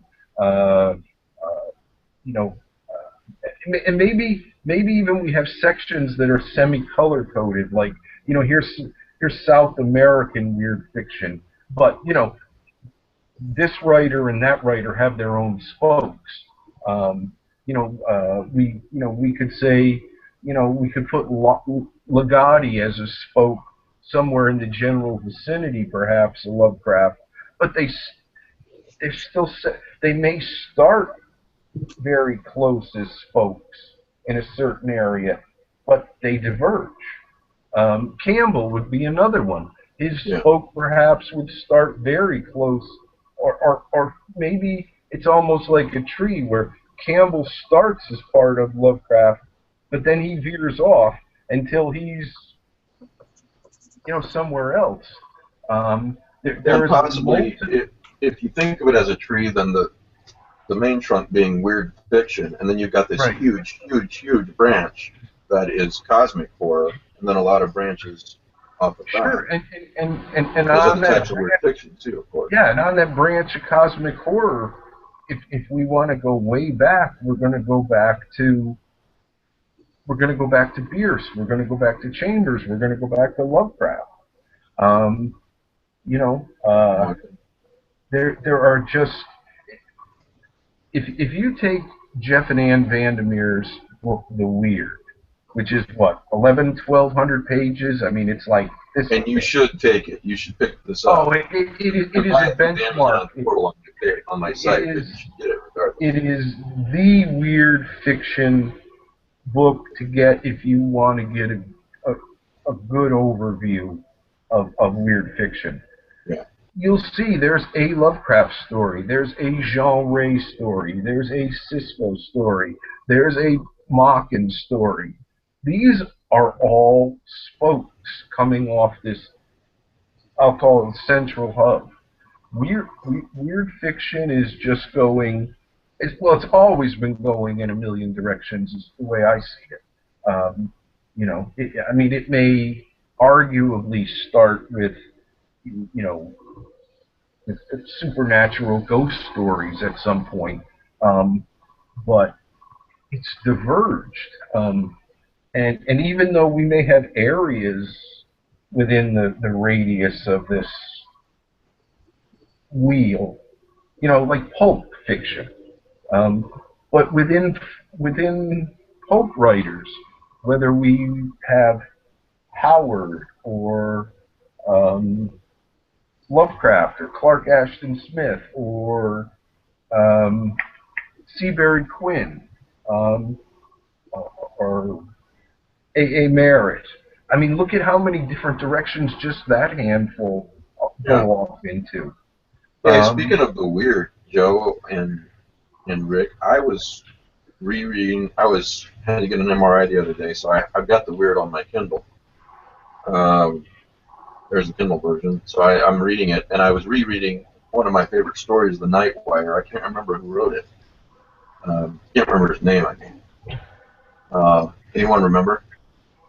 But I didn't realize that he had only written or published, 3 stories.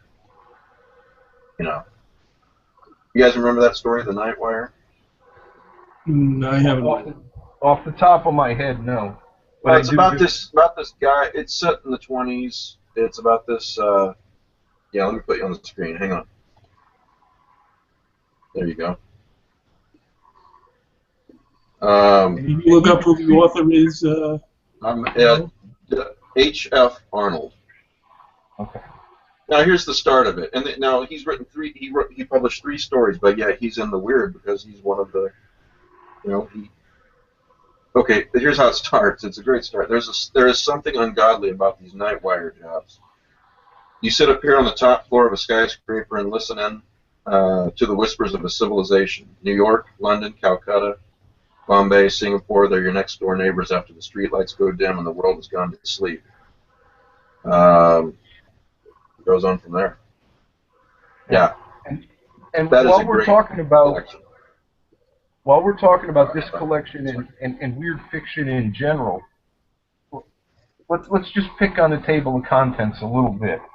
Page 1 of the table of contents is Alfred Kubin, and I'm just picking some names, but Alfred Kubin, Algernon Blackwood, Saki, Dunsany, A. Merritt, Costa, Stefan Grabinski, Lovecraft, Jean Ray, Clark Ashton Smith, Bruno Schultz, Leonora Carrington, Ray Bradbury,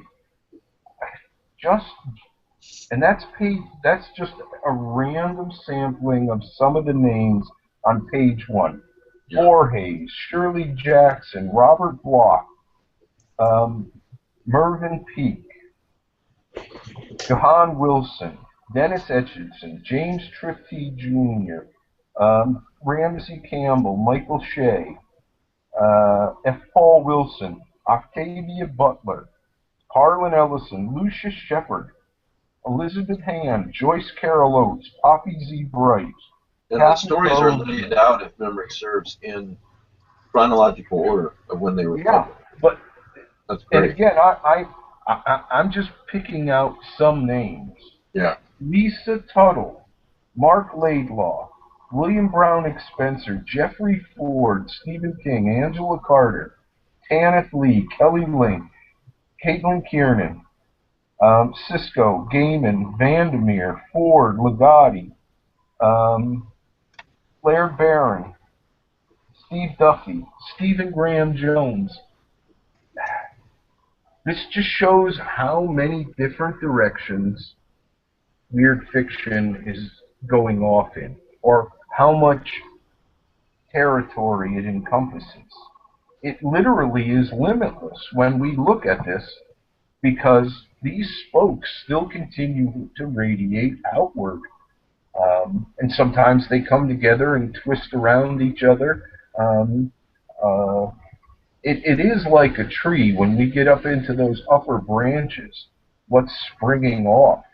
You know, new buds springing off older branches.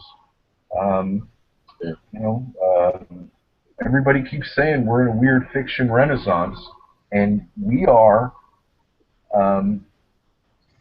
Weird fiction has been around forever. It's not going away. If we look at, well, you just did the interview with Laird Barron. We have a Laird Barron movie coming. Jeff Vandermeer's Southern Reach trilogy has been optioned for a film, which is, and that book did incredible business. Brilliant trilogy. Paul Tremblay's A Head Full of Ghosts, that's going to be a film. That's a staggeringly brilliant novel. I haven't seen anyone have a negative comment at all. And I mean, I haven't seen anything that isn't a rave. Deservedly so. I need to pick it up and add it to my ever-growing to-be-read shelf. Yeah, look at Stephen King said it scared the pants off him. That's not the exact quote, but he even tweeted about how incredible it was. There's so much happening in weird fiction. We're seeing women perhaps starting to get a little bit of the recognition they so richly deserve, and when we look at the talent pool, Gemma Files, Livia Llewellyn, Kathy Koja, Nadia Bolkin, the list just goes on and on and on. Yeah, speaking of that, I'm glad you said that, because I got to put it in my notes and I wanted to mention. For those who don't know, and I posted about it the other day, Gemma Files has a new book out called Experimental Film. It's really great, and Damian Angelica Walters has a book that'll be out in just a few months called Paper Tiger. So, and both of those writers are brilliant, wonderful writers. I'm a huge fan of both. They are both underappreciated. Can't say enough about them. Seek them out. Read them. Gemma's the experimental film. She sent me a PDF of the arc. Wow. Yeah. Let me say that again. Wow. This is a great book. And this is PDF. I believe there's going to be some tweaking. I could be wrong, but if there isn't at this point, it's still a great book. Yeah, for some reason I was thinking that it was already out, but maybe I'm wrong. Let me double check. No, I thought it's a month or two down the road, was my recollection. Checking on Amazon now. Yeah, December the 3rd. That's when it'll Okay, so I was right. It's imminent. And Damien already has a collection out there. called Sing Me Your Scars, Right. which is an absolute marvel. What a debut. She is so talented. Yeah, so you can pre-order both of those. Yep. So I definitely do it. Could I praise a book that I had absolutely nothing to do with? Yeah, please. Sure. There's a Greek writer named Antonis Antoniadis. I hope I said that right. Okay. It was published by Hippocampus rather. He wrote a novel called The Necronomicon Manuscript of the Dead. It's the story of how the Necronomicon was translated into Greek by Theodorus Philaetus. And it's phenomenal. Okay. Great sense of history, great sense of cosmic horror. Translated from the Greek. Originally written in Greek, and they sent it to Steve Joshi. He loved it, and he got somebody to translate it into English. That's good to know. Can you hold that up one more time? I want to get the title and author again. Necronomicon Manuscript of the Dead. And who's the author? Can you? And let me read it so I'll pronounce it right. Antonis Antoniadis. I think hopefully I'm pronouncing that right. And I should mention the name of the translator. Let me see if we got that in here. Nice cover too. Translated by, oh my God, this is Maria Montecalaki and Elizabeth Gorgiades. All right. I hope I didn't butcher those names too much. We're creeping up on our usual 2 hours, so I'll wrap this up. But I do want to tell everyone that Joe and I are doing a Kindle edition of Nightmare's Disciple, and it's not a print, right, Joe? This is. Yeah, it's never been electronic before, and it's not in print. print. No, I mean the print edition is out of print too, isn't it? You can only get right. So we're doing a print edition as well. Yeah, we're going to do a new print edition and a new Kindle edition. So this is Joe's first novel, and it's basically a serial killer Cthulhu Mythos book. Yeah, it's a police procedural. Yeah. You know? Great novel. And I'm just curious, Mike, why is there a happy face on your copy? I'm asking myself that same question. I think, if I remember right, well, it's because it's such a happy book. Oh, yeah. No,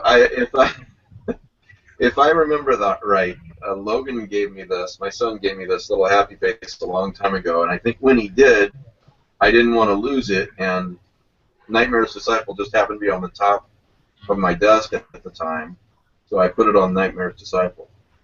So if I remember right, that's what happened. No, Joe does not send smiling faces on all of his books. So, wait a minute. When I personalize books and sign them, all my little monster illustrations, they're all smiling, sort of. Well, there you go. You know. Well, that's like when you get a book from Cody Goodfellow. He does it. Oh yeah. All of a sudden, I'm surprised he's drawing this great little piece of artwork for me on the. Well, I'm not saying my artwork is good. I remember years ago seeing some John Lennon thing, and it was up for auction for a ridiculous price, and I thought, I wouldn't pay $1 for that. That's not any good. There's 3-year-olds with crayons who do better art than that. So, I don't know, I started drawing a stupid little monster, and, yeah. Now, I think probably most people who watch this show have already picked up Joe's, I don't have it right within reach, but King and Yellowtails that I published. But I think Les may have this, House of Hollow Wounds. I did not publish this. Hippocampus Press did. That's my new collection. Yep. Yeah, and recently. So I don't think as many people know about this as they should. So, if you're into Joe Pulver or just good stories, pick it up. It's available at Amazon, and I think also at the campus's website. It's mostly new stories. A House of Hollow Wounds. I should have set the title for those who can't read it. Now, Yeah, Rick? you were discussing about the explosion in weird fiction. Mm-hmm. Do you feel like I do, Joe, that we owe that to the fact that television brought universal horror movies to a lot of people like you and me when we were kids and infected a generation? Sure, and that was a major factor to people of our generation, but we also had, even perhaps more so, was the Twilight Zone. Yeah, you're right. And we had the Outer Limits. Yeah, because those two shows, that's weird fiction. Yeah, the Twilight Zone is such an enormous influence of every, on our generation, Rick. Rod Serling, in some ways, he has to be considered one of the intellectual fathers of our generation. He imprinted us so deeply, with good and bad, and I don't mean bad. I mean good and evil and strange. Here's some guys, and they knock off a bank, and they got all this gold, and they're going to go into the future and wake up, and they're going to have this, and of course gold prices keep going up. They're going to be rich. And they wake up, and gold is worthless. Burgess Meredith. Oh, God, yeah, that episode. He was read. And it's the end of the world, and he has all these libraries available to him. He can finally read without being bothered. He's in heaven. He's attained nirvana. And he breaks his glasses. Now, in real life, he'd be dying of radiation poisoning anyway, so he wouldn't survive. True, but I mean, and there's so many morality tales woven into the Twilight Zone. Do you remember the first Twilight Zone episode you ever saw? Because I remember mine. I'll mention mine. Do I remember the first one? No. There are a few that stick out. What's the title? The one, the aliens landed on something street or something to that effect. Monsters on Maple Street. Yes. Oh yeah. I believe that was the first one that I ever saw. The first one I ever saw was the hour-long episodes. Oh, see, the first one was Jack the Ripper. It's the first time I ever heard of Jack the Ripper. Oh, really? Okay. But the other thing going on back then, as part of this, was in school, early, junior high school. I'm from upstate New York, so Washington Irving. I mean, my God, I went to a junior high school called Washington Irving. Was everywhere. We were getting Rip Van Winkle and The Legend of Sleepy Hollow. When we were early. Poe. We were reading Poe in junior high school and high school. Things that were horrific were not frowned upon. But yeah, and certainly the Universal monsters, Rick, not only the movies, but how many of us had the Aurora model? Yep, I was up there. And you could not go into a Woolworth or a Kresge's, which were the Targets and Walmarts in New York and New England back in that era anyway, and go into the toy section. There were the Aurora models. Every Woolworth you went into had them all, or most of them. They were everywhere. I no longer have mine, but I had hard plastic, about this big, Frankenstein, mummy, werewolf, creature. a Creature of the Black Lagoon. It breaks my heart. I no longer have my Creature of the Black Lagoon. Did you have the accessory kits? They had 2 accessory kits. One had a vulture and a mad dog. Did you have those? The vulture. I had the vulture, man. That was great, that vulture. I wish I still had that vulture. My God. I still have my Frankenstein. I still have my Dracula. I still have my Batman. I still have my Mummy. What else do I have? I have my Creature in the Black Lagoon. I do not have my Hunchback of Notre Dame. I have no idea what happened to my Bride of Frankenstein.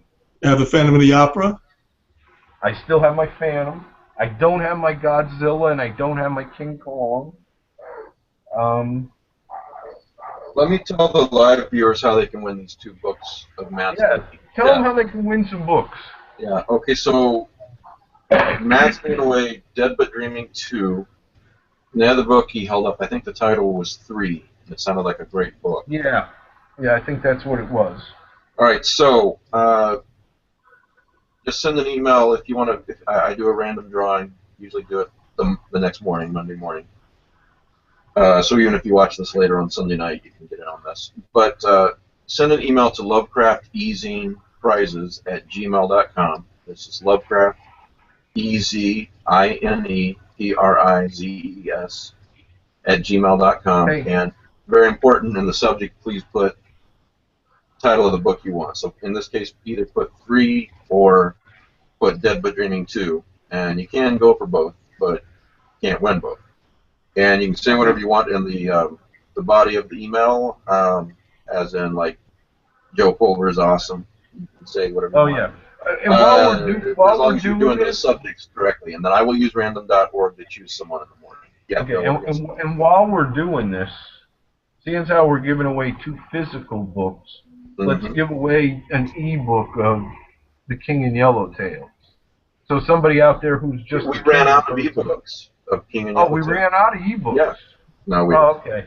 Oh, no, yes. You want to give away 2 of those? Yeah, give away 2 of those. And that is a thick book. So if you win this as a prize, it's a great prize too.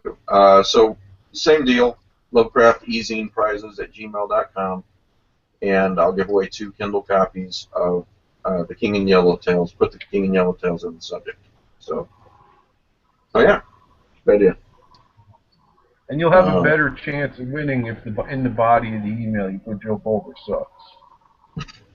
So, in caps with a lot of go to random.org and let random.org choose. All in caps with a lot of exclamation marks. Exfoliate. Yeah, and I do sometimes do drawings for people who watch later in the week. I just not every time, not this time. A little out of energy this week, but just for future reference. Yeah. So, what didn't we talk about for 2 minutes that we should have touched on? Well, I hope everyone knows about the Laird Barron interview from 2 nights ago. So if it's on my YouTube channel, if you missed it. So, I got one thing that I want to quick talk about, but let me get the book. Yeah. That was a great interview, by the way. I saw it all. Yeah, Laird gave some really, really great responses to the questions that people sent in. And, that brings up another point. You could see that Laird was... He got a little emotional, and rightly so. I can see why he did, because I have the same feelings about Roger Zelazny, getting him through some difficult times in his childhood. And Trent Zelazny, Roger Zelazny's son, will be on this show next Sunday. We're going to talk about Trent's work, and then we're going to talk about his dad's work. And Laird will be here too. This is really important to Laird, I know, and he wants to talk to Trent as well. And Trent is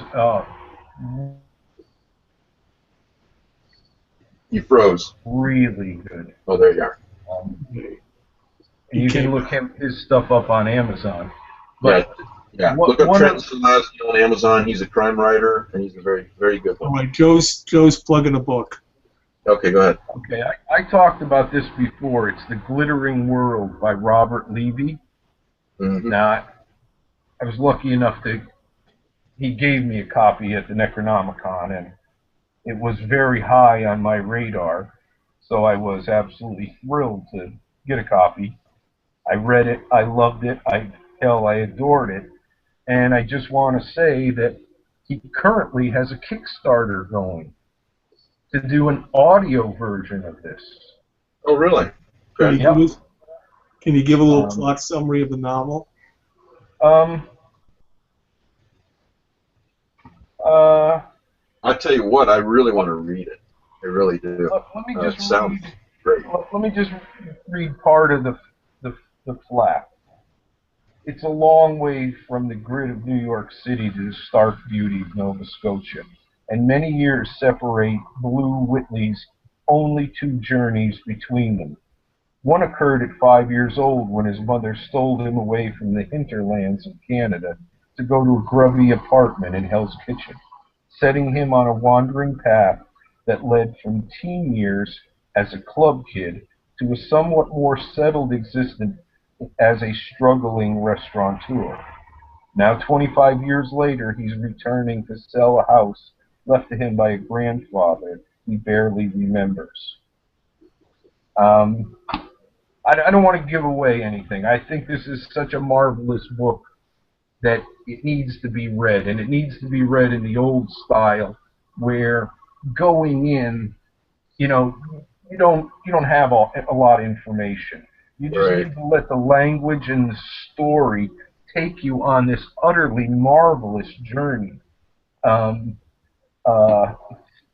I'm going to email them and ask them for a review copy. If they don't have any more, I'm going to save my pennies and buy it, and I will also ask them. I don't want to put them on the spot, but I want to ask them if they'll show it at some point. This is a debut novel by a writer that, wow, I want to stick around a while and read what he's going to be doing.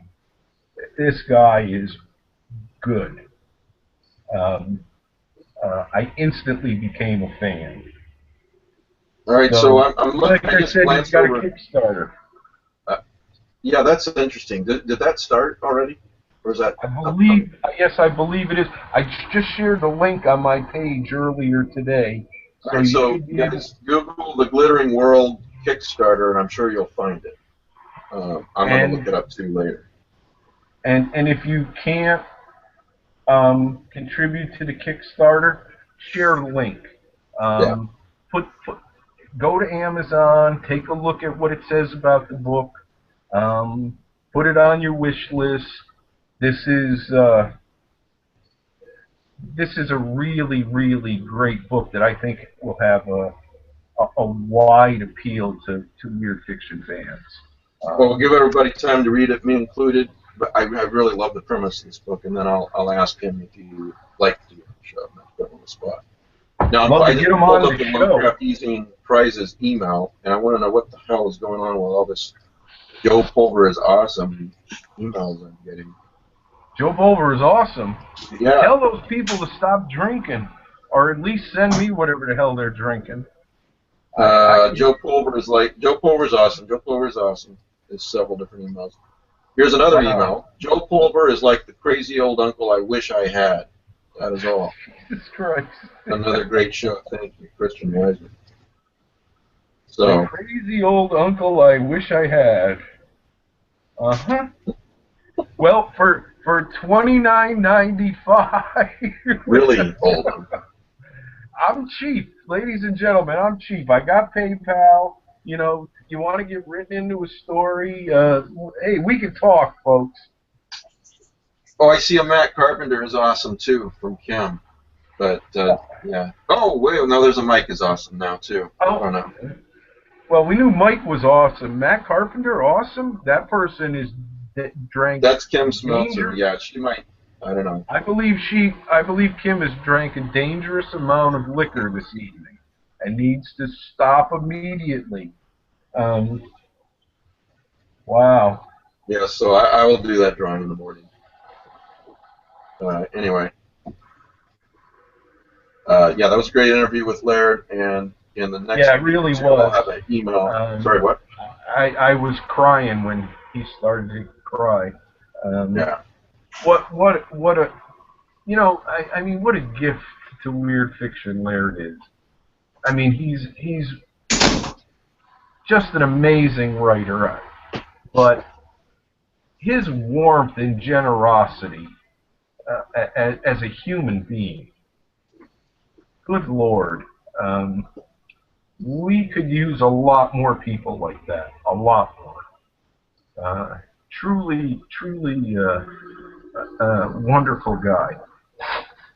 Okay. That's very true. Talk about something else. Legati interview, that's an email interview that will be probably on the site. I don't want to, I'll underpromise and overdeliver, I hope. Let's say 3 weeks, maybe less, maybe 2 weeks. And it's done in a little bit of an interesting way, so I think people will enjoy it. But that's just something to look forward to. You know, it's Thomas Legati. Yeah. Another Titan. So, all right, guys. Thanks for being here, everybody. Thanks for watching. And remember, we have Trent Zelazny, Laird Barron, and all of the rest of us regular panelists on the show next Sunday, 6 p.m. Eastern. So thanks for watching.